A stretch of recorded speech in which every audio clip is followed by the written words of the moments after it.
Miss Roberts here for day 4 of Polar Bears Past Bedtime. We were just with the big polar bear. Remember, we were the flying polar bears. Polar bears can fly, Jack found out. So now we're on to, sorry, apparently we're being interrupted. Come here. Come here. Bearsy wants to join the story time. I hope that's okay.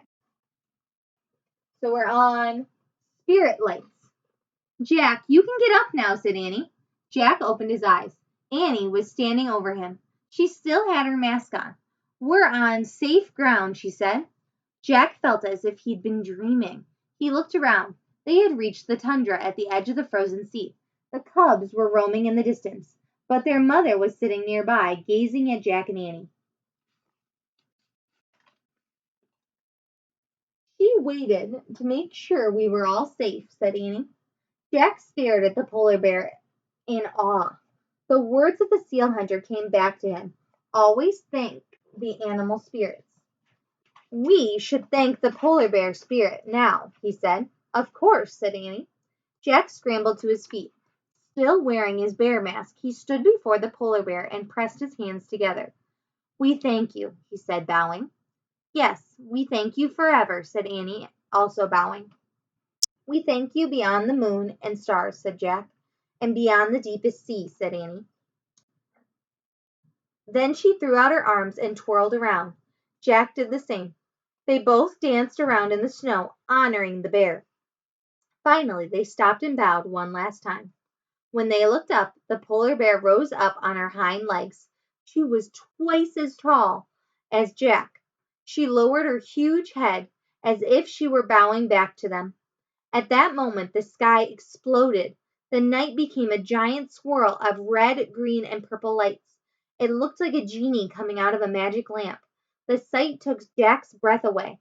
He stared in wonder at the dazzling lights lit the tundra. Is it the polar bear's spirit? Annie asked in a hushed voice. As far as Jack could see, the sky was in snow, shimmered. Even the bear's fur shimmered in the strange light. No, it's not a spirit, said Jack. There's got to be a scientific reason. I'll find out. Shaking his head, he reached into his backpack and pulled out the Arctic book. He took off his bear mask and put on his glasses. By the greenish glow, Jack found a picture of the skylights. The picture didn't come close to the real thing. He read aloud, "One of the most amazing sights in the Arctic is the northern lights. The swirl of the light is caused by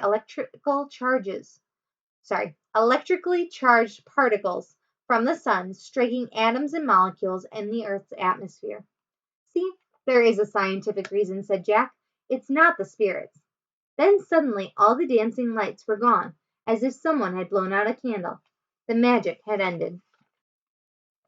Chapter 8, Riddle Solved. Which I don't think I stopped and tried to answer this one. I remember when they told the sea hunters it, but I don't think I tried to answer it. So let's go back before we figure it out. I cover what's real and hide what's true, but sometimes I bring out the courage in you. What am I? Riddle solved. Chapter 8. Now only the moon shone on the snow. Jack looked around from the polar bear. She was gone. Where'd she go? Asked Annie. I don't know, said Jack. He looked over the tundra. There was no sign of the giant bear or her cubs. Maybe she's not interested in scientific reasons, Jack said. Annie sighed. She took off her mask. Ooh. I cover what's real, I hide what's true, but sometimes I bring out the courage in you. I have a guess. I'll write it down.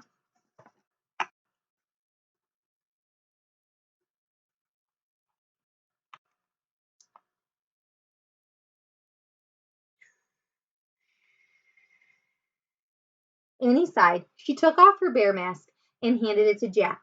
He put both their masks in his pack. Now what? Asked Annie. They looked around. The vast fields of snow ended in darkness. Jack had no idea where they were. He shrugged. I guess we just have to walk and hope for the best. Wait, listen, said Annie. From the distance came howling sounds that grew louder and louder. Yay, we didn't have to wait long, said Annie. The Huskies are coming. Howling filled the night as the dog sled came into view. The seal hunter was running beside it. We're here, we're over here, called Jack. He ran towards the sled. Annie followed. I was afraid you were lost, said the seal hunter. We were, said Annie, and we got stuck on ice, thin ice too. But a polar bear helped us. Yeah, said Jack, and we wore your masks and they made us feel like bears. Yeah, the masks made us brave, said Annie. She caught her breath. Oh man, wait, said Jack. Annie's words sounded familiar. He took out his notebook and read Morgan's riddle. I cover what's real, I hide what's true, but sometimes I bring out the courage in you. What am I? A mask, Jack and Annie said together. The seal hunter smiled. You knew, said Annie. It was for you to discover, said the seal hunter, not me. Jack pulled the bear masks out of his pack. Here, he said, thanks a lot. The hunter took the masks and put them inside his parka. We can go home now, said Jack. Do you mind taking us back to the treehouse, said Annie. The seal hunter shook his head. Climb on, he said. Jack and Annie climbed onto the dog sled. Mush, said the seal hunter. Mush, said Annie. Mush, said Jack. Snow began to fall as they took off across the dark ice. And that is the end of chapter 8. We will read chapter 9 tomorrow. But also, I got the riddle mask. Which I realized whenever I show you writing, it's backwards. But I gotta try. But when they talked about the mask and I just read the riddle, it just dawned on me. And that's kind of what happened to Jack, too. It's one of those things that you don't think about until you're holding one or reading about one to come up with that answer. But we did it. I am excited to read it with you again tomorrow. So I will see you on Friday. Have a wonderful rest of your Thursday. Goodbye.